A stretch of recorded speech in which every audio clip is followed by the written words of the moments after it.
for instance, if I was to give a really strong class, for me, I think that's going to bring up quite a bit in some of the students.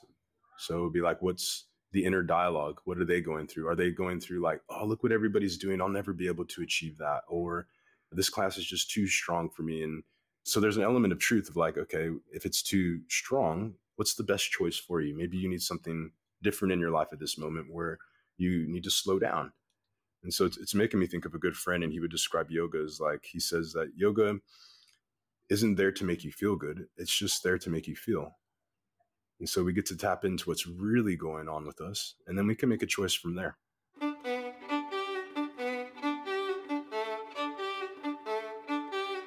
Hi, I'm Derik Mills. Welcome to the Glow podcast.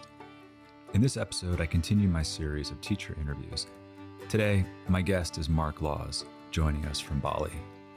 Before Marc taught yoga, he was a professional footballer, or a soccer player, as we say here in the States. Marc shares how the pressure of playing sports brought out a competitive mindset, a nagging sense of never being good enough, and sparked an exploration of his inner world. Marc calls sports his first philosophy teacher. The theme of introspection continues as Marc shares his journey from professional sports into sports therapy and later to teaching yoga. He says that yoga has allowed him to process what sports have taught him, his competitive mindset and feelings of not being good enough, which is a journey that I can certainly identify with, have developed into self-awareness, curiosity, and gratitude. And for those of you who have experienced Marc's classes online or in person will know that these gifts, along with his wisdom, grace, and love, come through in his teachings. I hope you enjoy this episode of the Glow podcast with Marc Laws.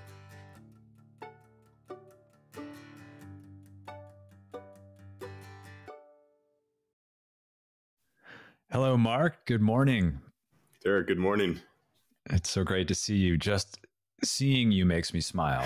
You have one of those smiles that is infectious. Yeah, I would say likewise. Thank you. I see you're drinking tea. It's for everyone listening. Marc is in Bali right now. I am on the West Coast of the US, and it's early morning for you. And I see you're drinking tea. What kind of tea are you drinking? It's a blend of gai matcha with matcha tea. So they kind of dusted the tea leaves in matcha. Mm-hmm. And then you get this like vibrant. Is that your typical green? Sometimes it's just a coffee. Nice. Yeah. For me these days, it's matcha. I'm a little both physically and emotionally hooked. Right. It does something to you, man. It's like there was a gentleman I met in Fiji, and he was serving tea to me, and he was like, the tea speaks. He said, she speaks. And when he said that, I was like, you know what? Like, it does. Like when I drink coffee, it speaks to me in a different way, or different teas speak to my body in a different way, or it brings out something else in me, like the essence. And yeah, so that's why I love tea so much. It's like, what's it going to bring out of me today? So in terms of the tea or the coffee speaking to you, yeah, is it more that it speaks to you and you're hearing a voice, or you're channeling a voice or energy, or is it more the latter, that it has an effect on you in a certain way, and that in so doing speaks to you? Yeah, that's a good question, man. Yeah, it's more of like, I believe there's many ways of communication. It's not just through words. And so it's more of a feeling of the way it communicates to me and what arises from that sip. I feel like it's anything that we put into our mouth or digest, or even our external environment, everything, we kind of dance with it, and we, that makes us feel different ways. And I feel like that speaks to me on a deep level. Because some can make me feel a bit heavy or groggy, and some can make me feel really vibrant. Mm-hmm. How about you? How do teas make you feel? You're on the matcha right now. Yeah, I'm on the matcha right now. I don't, I was on a pu'er ride for a while. Yep. I enjoyed that. Before that, I can definitely say I was addicted to chai for a long time. I had to quit it. And coffee is intense.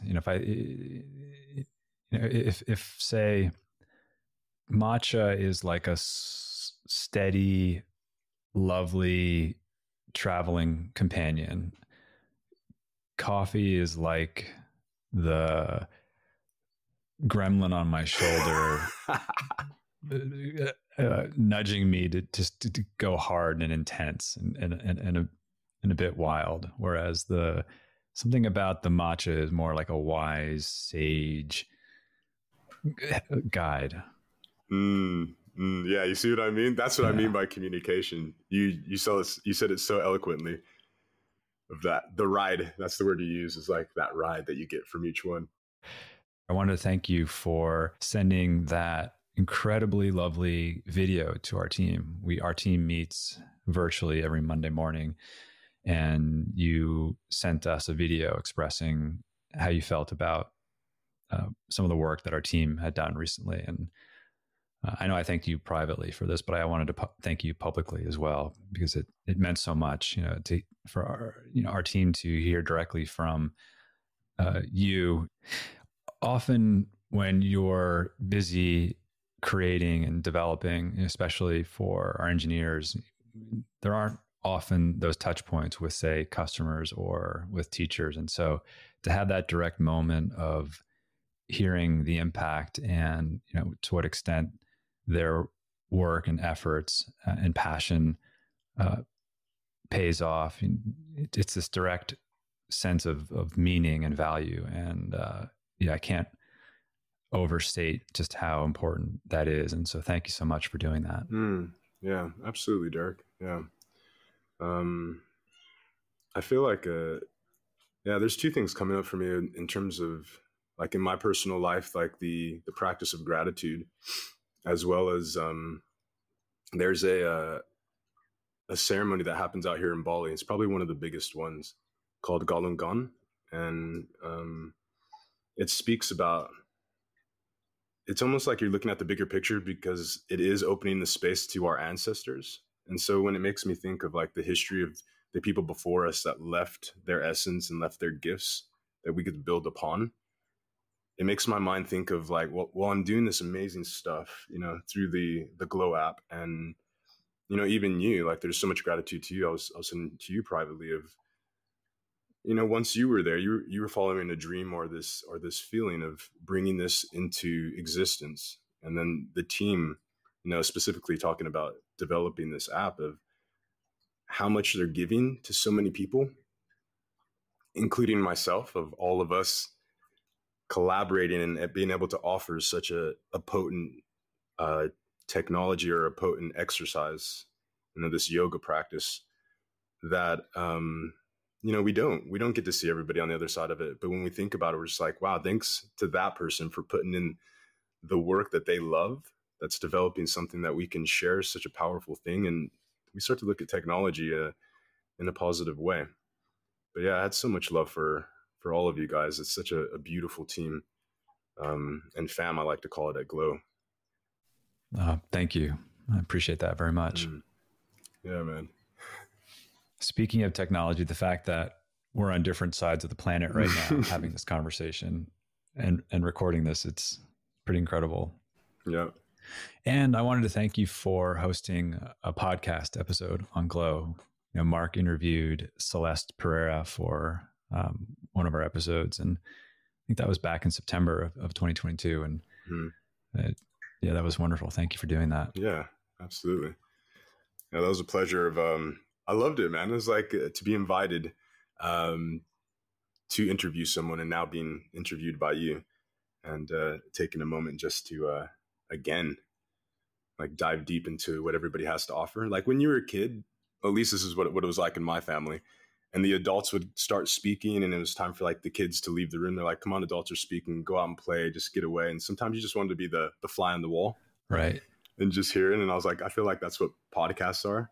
We get to be a fly on the wall for so many different people. We'd like to just listen to the conversation. Yeah, that's a great way of putting it. I agree. There are so many people, there's so much content out there, and in any given moment, it seems obvious to say, like, yeah, you can just tap into so many different worldviews.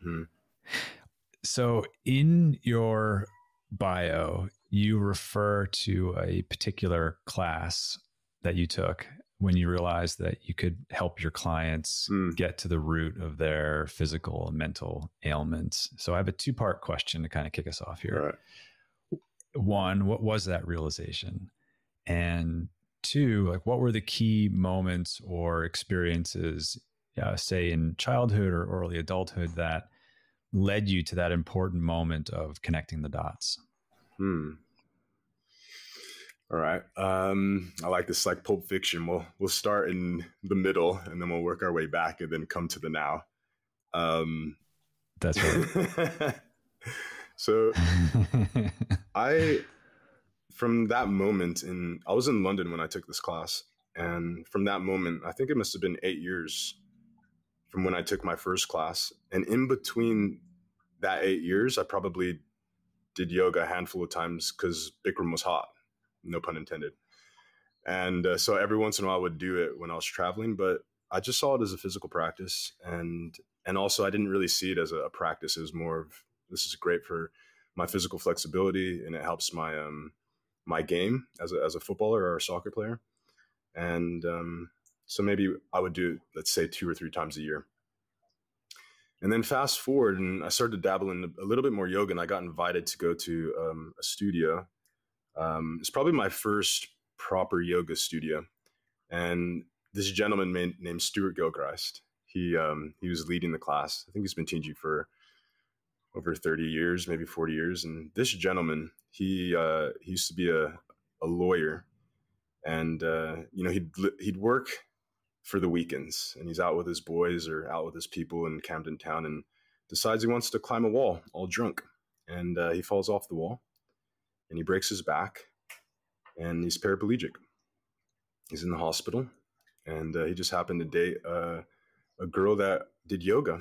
And she started to teach him some breathing exercises. And he said that those breathing exercises started to bring back his body.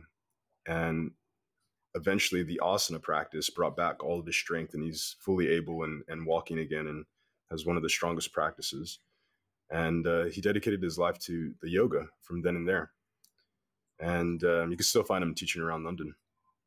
He's very, I would describe him, I go into this class, and he's got these piercing bluish green eyes and long dreadlocks. He's got the Scottish accent, and he's built like a yogi.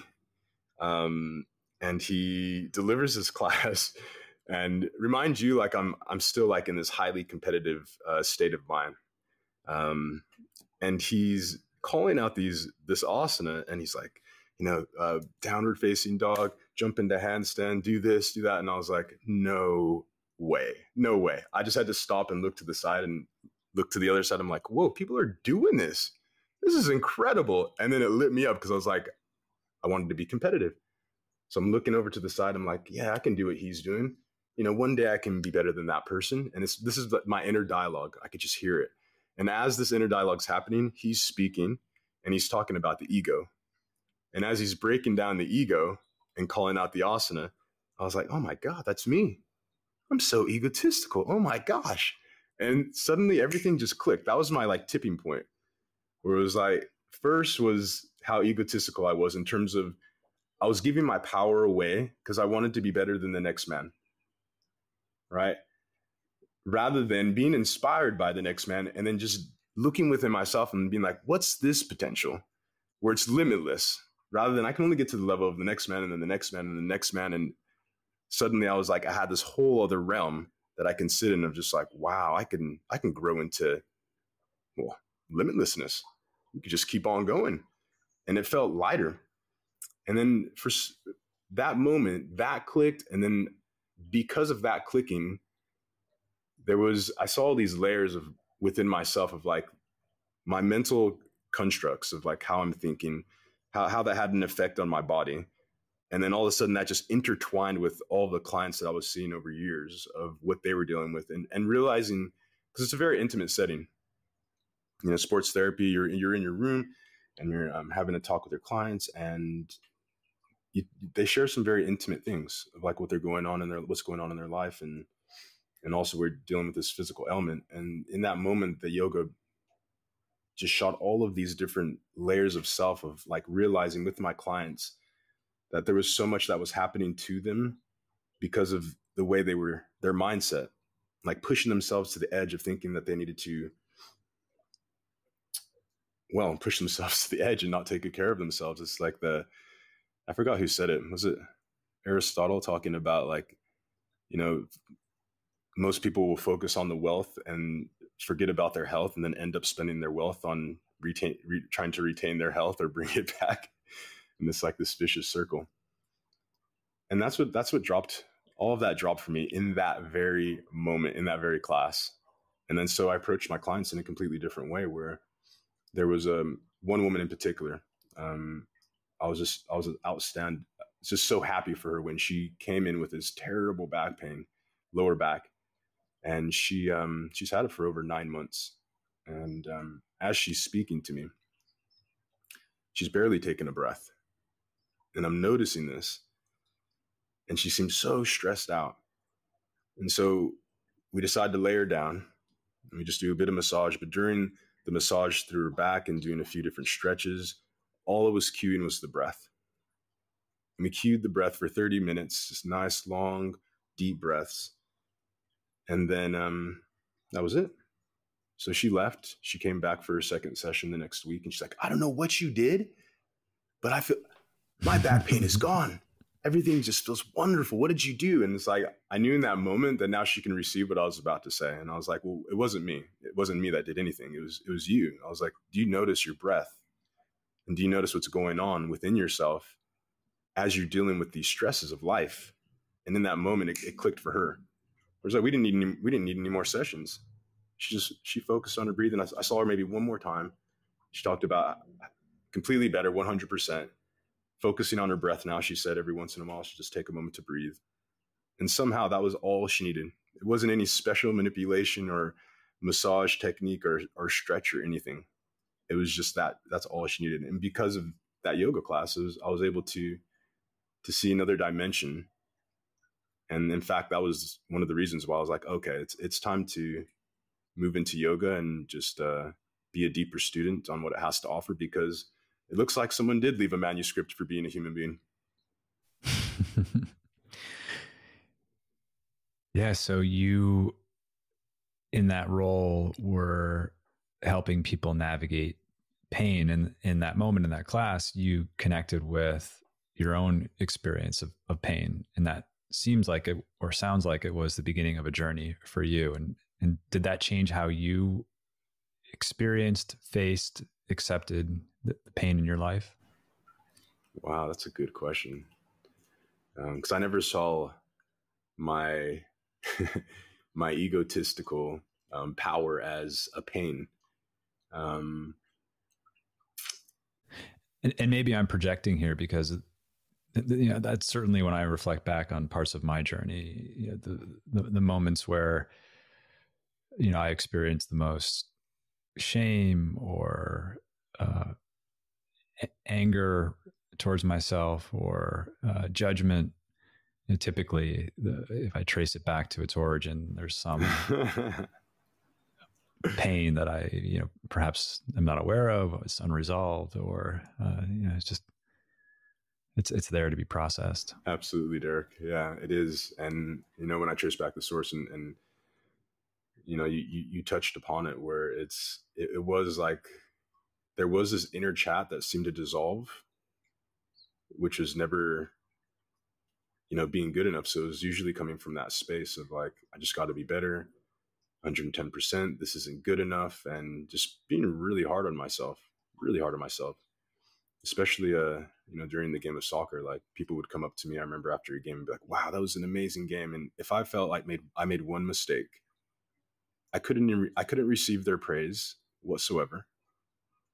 I would be a little bit mopey, be like, that's not good enough. That's just not good. And so there's no chance to just enjoy like what I was doing. There was no chance to enjoy life. I was just taking the game so seriously and not realizing that it's a game and we're going to have a good time. I feel like this is like, like football or soccer was definitely my first philosophy teacher of just like, of how you could live life, and just a great insight. It's like a theater for an insight to like what's really going on within ourselves. And then yoga is like a way to slow it down so I can process it and do something with it.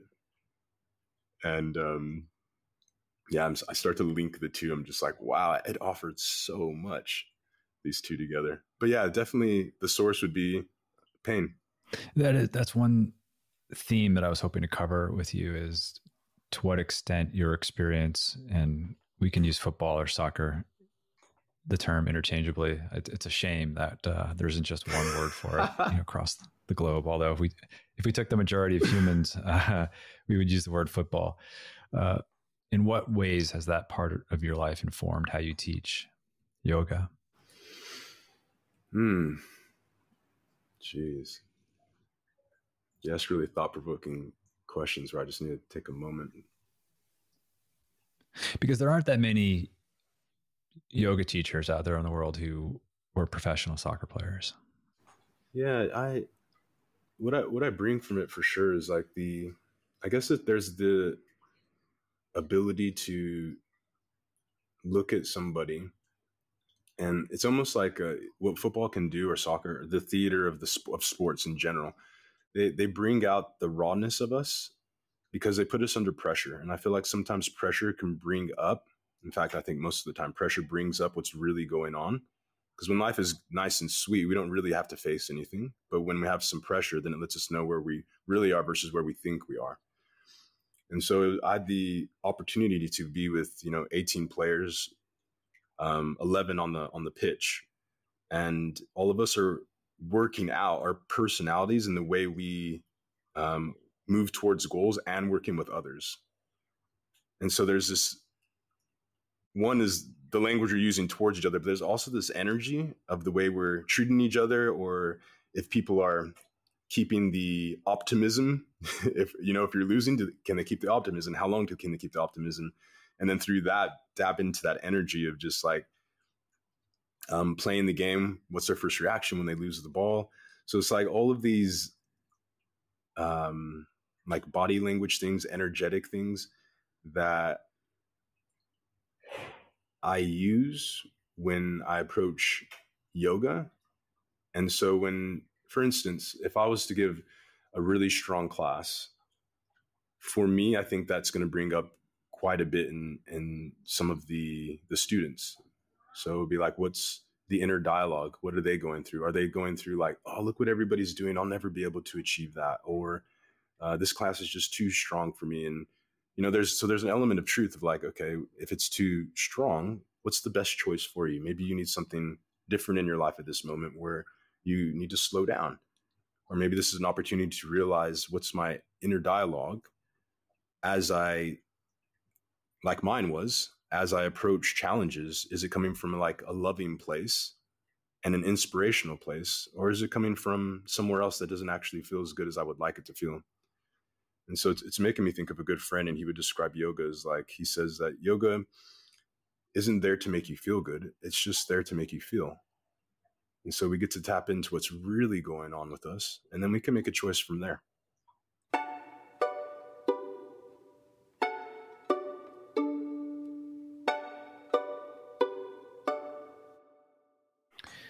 My first asana, like in a class experience, occurred long after I had been exposed to philosophy or texts where the word yoga is used. I'd even traveled through India twice, and I still hadn't taken an asana class until this one point when I was living in New York City. And I was taught by a teacher who, not too unlike yourself, teaches a practice that can be physically demanding, but also is one that truly invites us to feel deeply, as you put it, and it interwove philosophical concepts that were applicable or germane to the practice in that moment.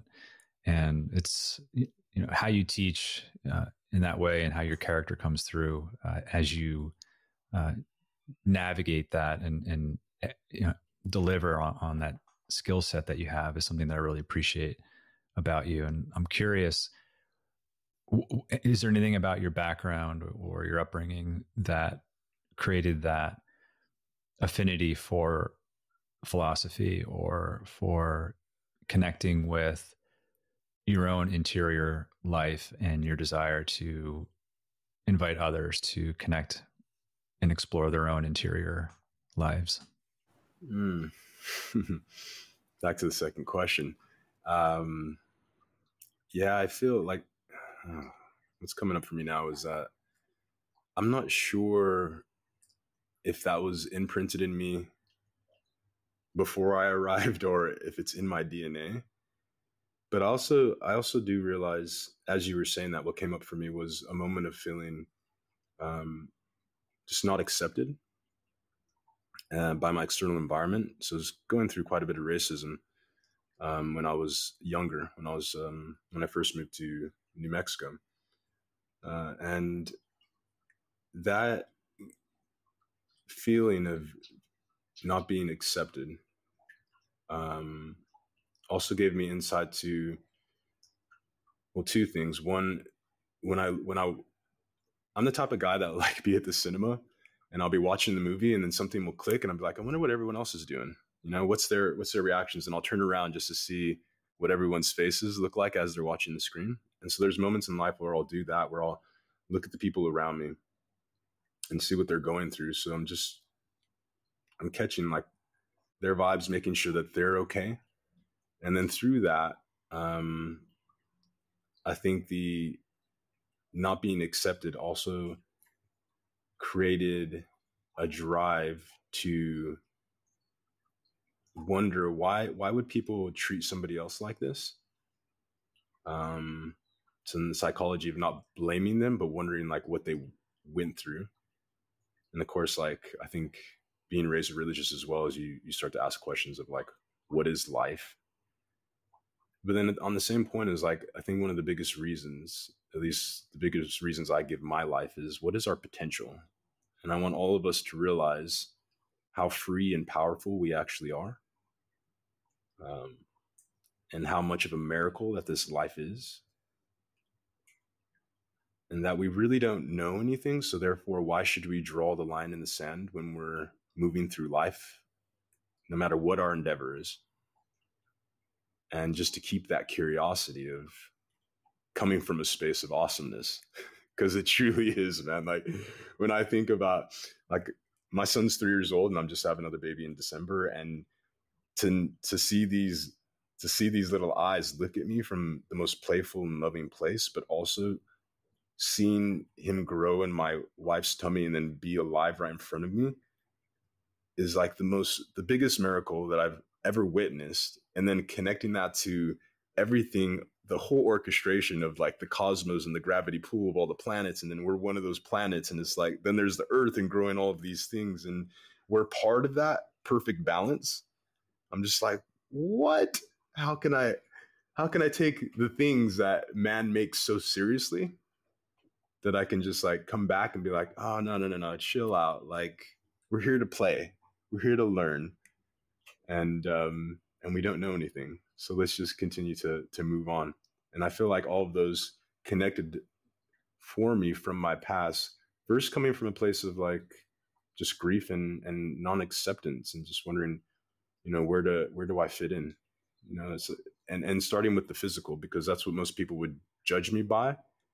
And we still do, right? They'll look at me and be like these days people are using black and white. And it's just like, well, actually, my mother's Ukraine and Native American. My father's African American, so slave ancestry. And then if we go beyond that, you know, beyond the names of the countries, then there's something else there. And then if we just go to human, and if we just continue the layers, it allowed me to find like this incredible self-acceptance, and that realized that people are just looking at a particular layer and just tuning in with what layer they're checking out, and hopefully inviting them to just take a moment to get to know a person or me, and realize that there's so many layers that we can connect on that are beyond what we can see. And I think that stems, from those challenges that I face as a child of not wanting to be, you know, abused by words or, yeah, even physically sometimes back in the day. So, and it's just amazing to see how much has changed actually since then, now that you asked that question. But yeah, I would say that's the main source that pops up for me immediately. First of all, I'm sorry you had those experiences. I haven't attended any of your in-person workshops, but I've heard you speak about them. And part of why I'm asking the questions the way I'm asking them is because I sense that there is a very deep source of empathy that you're drawing from, and painful experiences around not being seen and helping others in their own journey of being seen and seeing others. And so that's part of why I went down this line of questioning, because I was just really curious as to where some of that was coming from. And I just find it inspiring. And the fact that you're, to use a word that you like to use a lot, which I like the word as well, like you've alchemized your experiences, and you've turned them into something that is truly not only helpful and healing for yourself, but also helpful and healing for others. And that's amazing. Yeah, absolutely. I love the word. Yeah, definitely alchemize it. It isn't it so powerful to think of yourself as an alchemist? And then when you think of yourself as an alchemist, like all of the elements of just like, how can I blend this together, whether it be experiences or actual materials? You mentioned your son and the alchemy that's going on there. I think of it's so mind-blowing to try to think of or comprehend the synchronicity of the incalculable number of moving biological pieces, and the role also that serendipity is playing in inviting a human into the world. Yeah, we are incredible. Oh my gosh. Yeah, geez. I love that. I love just thinking about my little man. I just dropped him off. He's going out for a nice little breakfast with mommy and her friend just dropped in from Australia. But yeah, just the opportunity to, I think, just like to be with my son, but also just to be with kids in general. Because when I was lucky enough when I was a soccer player that every year we'd have to hold some sort of camp, like a week camp or a weekend camp. And so we're always working with the youth, the kids growing up, and they're just amazing. And then I had a love for, I moved to Guernsey at one point in my life in the Channel Islands. It's just near France, but part of the UK Crown, United Kingdom. And I had this like 3 months just space, and I ended up working for a nursery.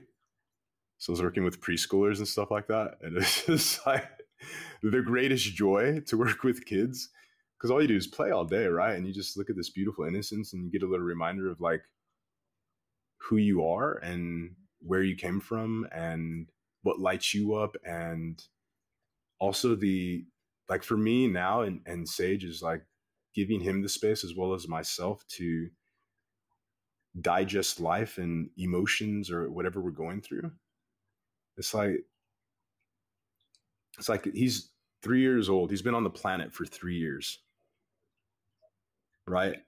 And it's like, of course, he's going to express himself in certain ways. That's not just language, because he's still building up his vocabulary. And before that, it was like, again, so many different layers of communication that I feel sometimes we forget with each other. We want everything to be expressed in words, rather than why not take a moment not to say any words for hours and see what arrives there. But with him directly, it's just like, okay, he's here now. He's trying to express this. I don't want to shut that down whatsoever, because sometimes the tools that maybe my parents had was just like, if it's crying or if it's screaming, just for a moment, because they're trying to express something, like they're trying to say something, but they don't have the words, nor do they have the balance at the moment, because the emotion is taken over, like this new emotion. Like I've been on earth for 3 years, and like still people are trying to figure it out in their 30s, 40s, 50s. And to offer that space of like, you can take this energy and you can go in any direction with it. But first we got to learn and be with it, not hide from it, not mask it with as an adult, we can mask it with so many different things with our addictions, but to be able just to sit with it and just be like, all right, this is coming up for me. This is how it feels. What can I do with it? Can I move it in any other direction? And I noticed there's a lot of reflection just being with him in his life, and now coming from the place as a parent, but also definitely not wanting to dictate anything to him, but just give him the space to figure it out and let him know that he's safe. And I feel like that's something that he can offer if he decides to have children, give to the next generation. Like my parents gave me so much from the struggles that they were challenged with as kids, and then just continue that evolution, as a family or just as human beings. No, it's beautiful. I haven't shared this yet publicly, and I'll discuss this with my wife before we publish this to see if it's okay to leave it in. But we invited our daughter, Ella, into the world this past April. And so she got 6 months. And so. Yes, man. Oh, man. The goosebumps. Yeah. Oh, my gosh. I was wondering about you, my man. Yeah, that's beautiful. So beautiful. Congrats, man. Yeah. Oh, fantastic. Thank you. It was everything you're saying completely resonates with me, and I'm able to process it in a way that I wouldn't have, 6 months prior. But you're right, that ability to sit there and observe and let whatever it is that she is experiencing just be, as opposed to trying to fix it altogether. Now, of course, if she's in obvious pain, and you go into troubleshoot mode, but I've noticed, I'm 49, and I've had the great privilege to learn a little bit about myself over the past few decades, and I've often, it might not be an exaggeration to say, every day I have noticed that a younger version of me in that particular moment would not have been as present, would not have been as supportive, would not have been as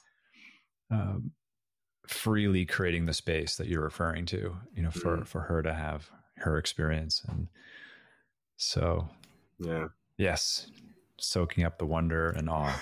I'm so happy, man. So happy for you. Oh, that fills me up. Yeah, man. I feel the same way about timing as well. Yeah, my younger self, I definitely would have approached it differently than I do now. I just feel, I feel so blessed that, both of us had the opportunity to have the experience and also the tools, to start from here, because there's no doubt other things are going to show up, but it feels like a good starting point, Oh my God, I'm so excited for this. Absolutely. Is awesome news. I'm exploding over here, man. Oh, right on.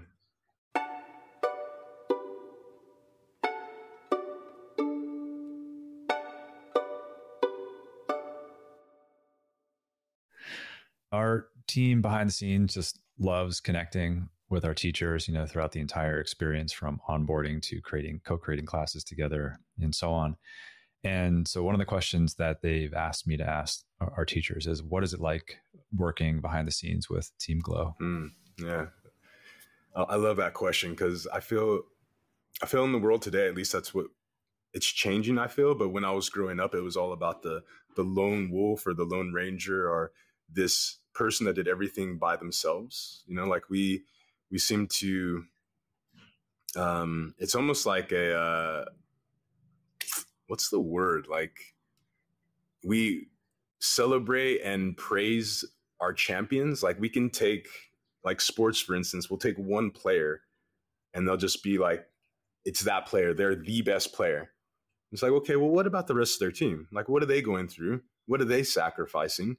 And, what are their efforts? And I feel like that paradigm may shift one day, because I do appreciate like MVP and like man of the match and things like that. But I feel like so many other players don't get the praise they deserve. And so that's another like thing that's coming from football or soccer, is that when working with the Glow team, I'm just like, everybody needs to know the love that these people have, and just the sheer joy of just working with all of them and hearing their perspectives and their passions for what they're doing. And because of what they're doing allows us to have a platform to like share one of the most incredible things, of this yoga practice. And whether we get to see everybody or not, it's just knowing that our efforts are literally touching and changing lives, like literally touching and changing lives. And sometimes I get to hear that in person, and sometimes, maybe some of the team does, but we don't really realize there's this big question in the world of like, I think a lot of people are like, how can I change the world? And I'm not doing anything that's big enough. And we don't realize that the very thing that we're passionate about is actually doing so much and has a knock-on effect from person to person. Like if, let's say like back in the day, like maybe 2 or 3 people would show up to class, and some teachers would be like, oh, well, not enough. I don't have a lot of numbers. And it's like, for me, if I'm stepping into a class and there's just one person, it's so exciting to be able to just share the practice with that one person, because that's the very reason why we're getting into these things. And knowing that that one person can have a knock-on effect because of the way they're feeling and the way they're being in life.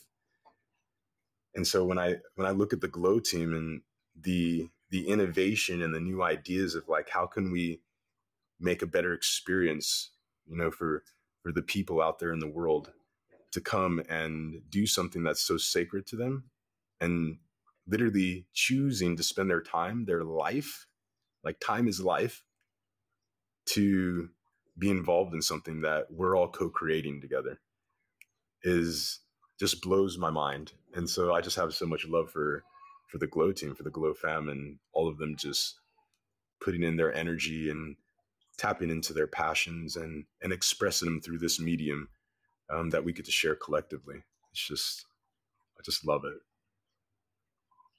Woo.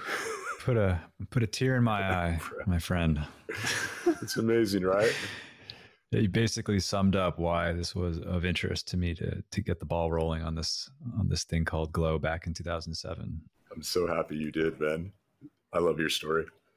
The moment this episode posts, I'm going to share it with our whole team. And yeah, let them know I love them. Just got so much appreciation. Oh, thank you. I can tell you guys directly. Awesome. Team is everything, truly. Of course, along with nurturing healthy systems and process to support high-performing and kind team culture. Yeah, man. We need each other. And that's what I love, bro. Like, I want to say this as well because of what's happening because of you making that choice and Glow existing and everybody else also in the world being like pulled towards something that moves them. And then they arrive at Glow because it's available. If you build it, they will come. I'm thinking of that movie. But at the same moment, what we're practicing here, like imagine that spreading out to everything into the world where all of us start to come back to that of just like how much we love to collaborate and need each other. And then the entire world it has that knock-on effect because it is happening in real time. We just can't see it. But eventually we'll see and we'll just be like, wow, do you remember it used to be like that? And now it's like this. And this is part of that movement. Like it's literally a movement. It's awesome. I love that. The Field of Dreams, I think is the movie. It is, yeah. Bhagavad Gita on a field of battle. Ooh, true. This theme of field just keeps coming up. The soccer field where teammates unite and collaborate under a common mission. The field of the inner domain, the field of the inner work that you invite people to engage as you teach. Derik, you should teach, man. And to hear that in person, you have people approaching you. I'm sure you have Glow fans out there in the world approach you in person. Like, what's that like? It's the best thing on earth, man. I'm thinking of a few people, like they'll either just drop into class or they'll reach out on social media and they'll be like, "Hey, I'm coming to Bali." I'm like, great, let's meet up. Or if you need anything, let me know, and I can just offer you just any cool places to go and see or visit or people to meet. But it really fills me up to, because when I'm recording, I don't get a chance to see anybody. And to know that this avatar, when one friend expressed it so well, because we were talking about this very thing, and because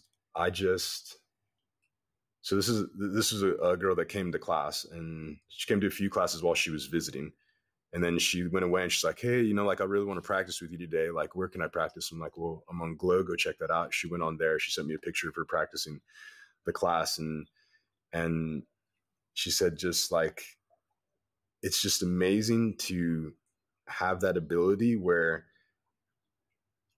we do the class and then it goes into an archive, right? And then it's just like people can tap into that moment in their moment. So it's like time starts to bend, and then they can still receive that practice.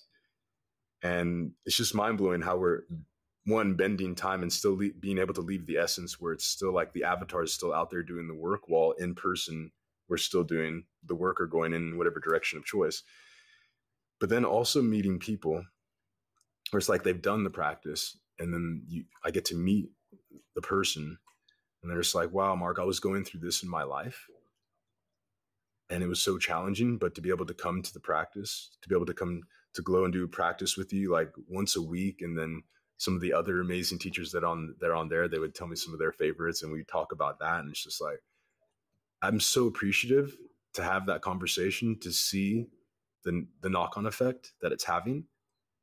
And it's just one of my favorite things to actually meet the people in person and hear how it's like touched their life, or if they have any other questions, and and just meet person to person. Because like there's a lot of like, I do appreciate that we have these structures of like teacher and student, but also I like to kind of dissolve that a bit and just like have a human to human conversation of just like, "Hey, this is you, this is what you're going through in your life, this is me, and this is what I'm going through in my life," and learning from each other, and what we're both getting from the practice and getting from other practices of life, and just being a human out in the world.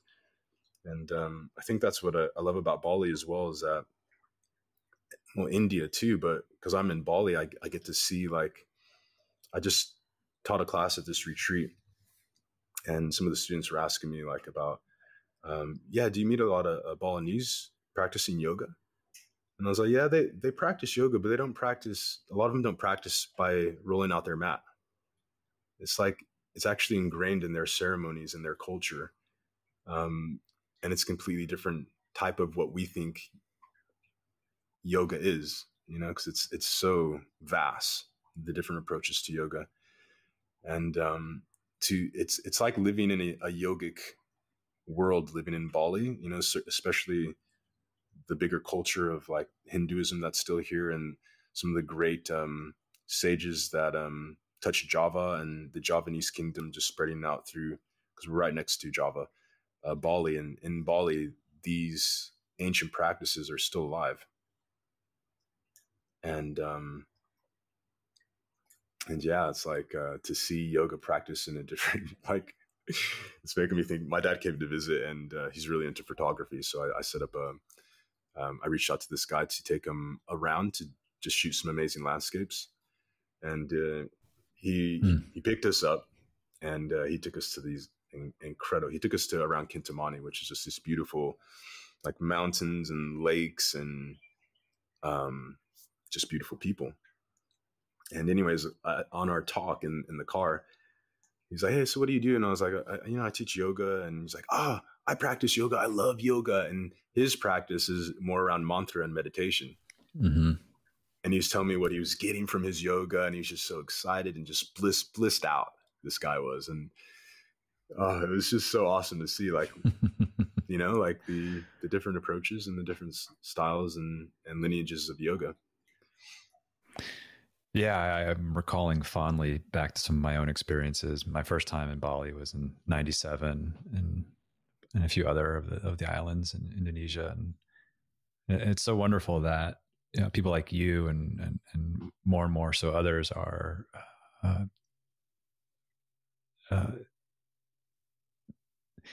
more comfortable with speaking to yoga as something that is not just something that happens on a mat, for example. And so I really appreciate that. And it's something that I, always, from day one wanted to be part of. And if you look at our screenshots of our first website, we always had lectures taught by two professors in particular, Professor Douglas Brooks and Professor Chris Chappell.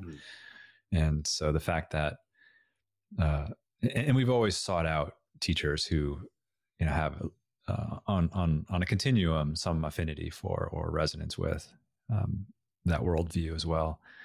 And so, yeah, I appreciate that you see it that way, and that you have those experiences and help in the transmission of that in your teaching. Yeah, I appreciate that. And I appreciate you for doing that as well, because sometimes when we look out and we don't know what yoga is, and a lot of people will just see the asana and the poses on social media, they think that they can't do yoga. Right. And then just that, to realize that it's so much more, and that it's not just about the asana, but the asana could be a big part of it, is that yoga's for everybody. That's right. And part of why that first class resonated so much with me is I was always an athlete. And so connecting the physical as a way in, merging with the philosophy, which was the way I was first exposed to it in a philosophy class in college, that was one of my aha moments and realization that, wow, there's something really here, for me at least, at that point in my life. And so, yeah, it's been quite a journey. What is your practice like now these days? Physical practice? Just practice in general, I suppose. Let's whip it all together. Yeah, well, to go back to what we were discussing earlier in terms of just that moment with Ella, sitting there, being in support of her, observing how I am, how my energy is with her.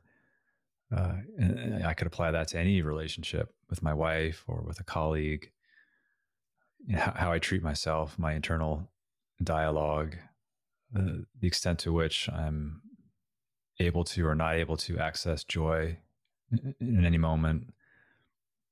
Gosh, if we want to go into like what I do from the moment I wake up to the moment I go to bed, there are a variety of practices. Right. Yeah. But I don't know if we want to go there necessarily.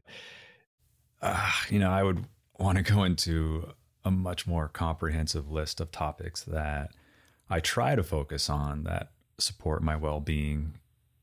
Top of my head, everything from hydration to nutrition, breath, to talk therapy, to being in healthy relationships, to my movement practices, to a variety of other interests that ultimately support cognitive and relationship health, like learning, curiosity, wonder, and so on.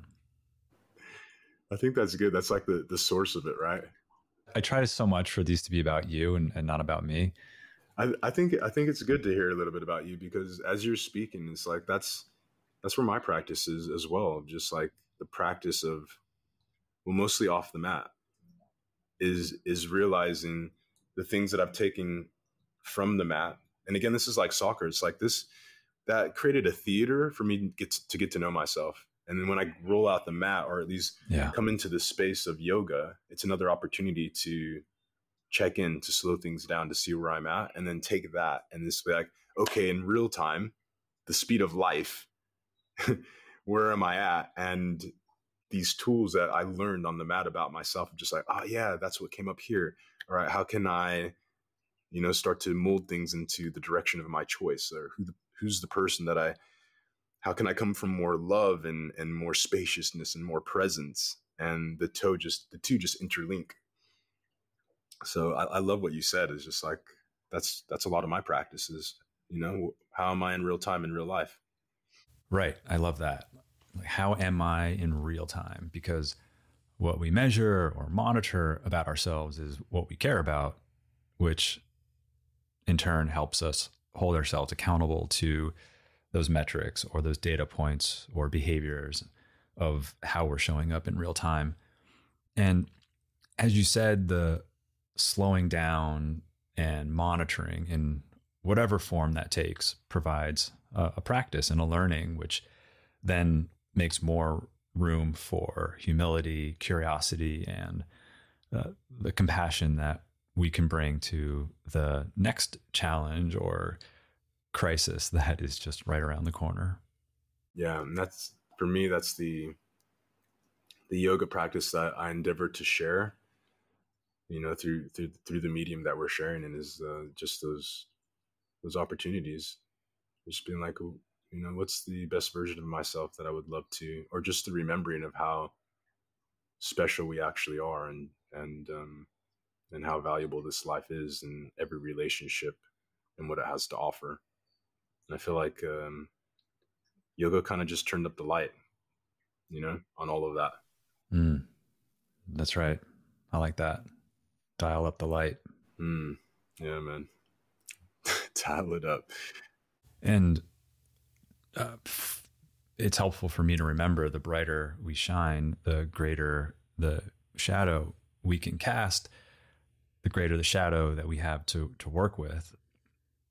And, that in and of itself could open up a whole rabbit hole of discussion for us. And I really don't want us to get too far off topic here. So, maybe we'll edit that bit out. This is true. Also, what you just said as well, like edit it as you wish. But I think what you said as well, of like talking about the light, the brighter the light, the bigger the shadow was. It just really encapsulated everything, because it felt like a full circle of, when I was speaking about like, we don't know anything. And then you said that at the very end of just like, we don't. So all we can do is just continue to just learn.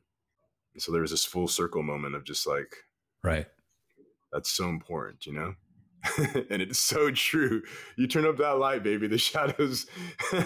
But then there's this like, what I love about it, it reminds me of perhaps marriage. I've only been married for like 4 or 5 years, I think it is. But the longer our relationship, it's just like there's this depth of love that feels so different from the passion and the excitement and the fireworks. But it's still there. It's underlying, but it's more of just like this depth and love and this sinking into human being, and just being in such awe and honor to be able to have the privilege of being this deep in relationship with somebody. And that's what it reminds me of. Like, it's the same reflection of like with someone else, and with my own relationship with myself. And yeah, man, I love that. I love what you said. So yeah, marriage, a healthy marriage, I find is definitely a holding and a being held in a way that creates that safe space for me to be myself, and across life stages, and likewise for me to be there for her, and, across her experiences and stages. And yeah, that's quite a gift. Marc, that sounds like a beautiful way for us to end our conversation. Thank you for trusting Team Glow with your teachings, and I very much appreciate this conversation with you here today. Yeah, thank you as well, Derik, and thank you to the entire Glow fam for the opportunity to co-collaborate our dreams. Thank you. Appreciate it, man. Lots of love for you, man. Lots of love back at you. Thank you to our entire team behind the scenes at Glow. I'm so grateful for your care and commitment to serving our members around the world. Thank you to our teachers for so beautifully sharing your gifts and talents. I'm also grateful to our lovely community of Glow members. You've supported us since 2008, and because of you, we get to continue to do the work we love. It's the combined support of our team, our teachers, and our community that grants me the privilege to continue to bring you the Glow podcast. Thank you to Lee Schneider at Red Cub Agency for production support. And the beautiful music you're hearing now is by Carrie Rodriguez and her husband, Luke Jacobs. And remember, take care of yourself, because our world needs you. Thank you for coming on this journey with me. You can find the Glow podcast on Spotify, Apple Podcasts, or glo.com/podcast, or wherever you listen to your podcasts. I'm Derik Mills.